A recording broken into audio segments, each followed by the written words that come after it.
মুসলমান দাঙ্গা বাঁধাতে সাবেক প্রধানমন্ত্রী ও আওয়ামী লীগের সভাপতি শেখ হাসিনা তার ব্যক্তিগত সহকারীকে টাকা দিয়েছিলেন বলে অভিযোগ তুলেছেন হিন্দু মহাজোটের মহাসচিব অ্যাডভোকেট গোবিন্দচন্দ্র প্রামাণিক। তিনি বলেছেন, ১৯৯২ সালে অযোধ্যায় বাবরি মসজিদ ভেঙে ফেলার পর বাংলাদেশে তীব্র সাম্প্রদায়িক উত্তেজনা তৈরি হয়েছিল। সেই উত্তেজনার ইন্ধনদাতা ছিলেন শেখ হাসিনা।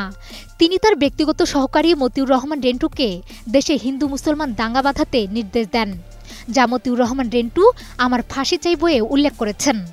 ওই দাঙ্গা বাঁধানোর কারণ উল্লেখ করে হিন্দু মহাজোটের মহাসচিব বলেন, ১৯৯২ সালের ডিসেম্বরে সার্ক শীর্ষ সম্মেলন পণ্ড করার জন্য শেখ হাসিনা এই পরিকল্পনা করেছিলেন। সেই ডায়েরির মধ্যে বলছেন যে এই ঘটনা যখন বাবরি মসজিদ কেন্দ্র করে ভারতে একটা চলছে, গ্যাঞ্জাম চলছে, ওই অবস্থায় তাকে ডেকেছেন, ডেকে নিয়ে বলছেন সারা দেশে হিন্দু মুসলিম রায়ট লাগিয়ে দাও।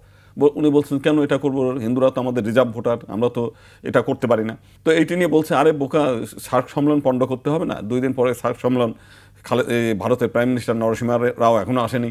এরপরে হচ্ছে জাহানার ইমাম যেভাবে দিনকে দিন মুক্তিযুদ্ধের ধারক বাহক হয়ে যাচ্ছে, তা আমার ভয়ের ব্যাপার হয়ে দাঁড়িয়েছে, আমার নেতৃত্বের প্রতি হুমকি। সে সময় মতিউর রহমান রেন্টু শেখ হাসিনার থেকে 5 লাখ টাকা নেন এবং ঢাকার বিভিন্ন জায়গায় লোককে দিয়ে উস্কানির মাধ্যমে হামলা ও অগ্নিকাণ্ডের ঘটনা ঘটেন বলে জানান গোবিন্দচন্দ্র প্রামাণিক।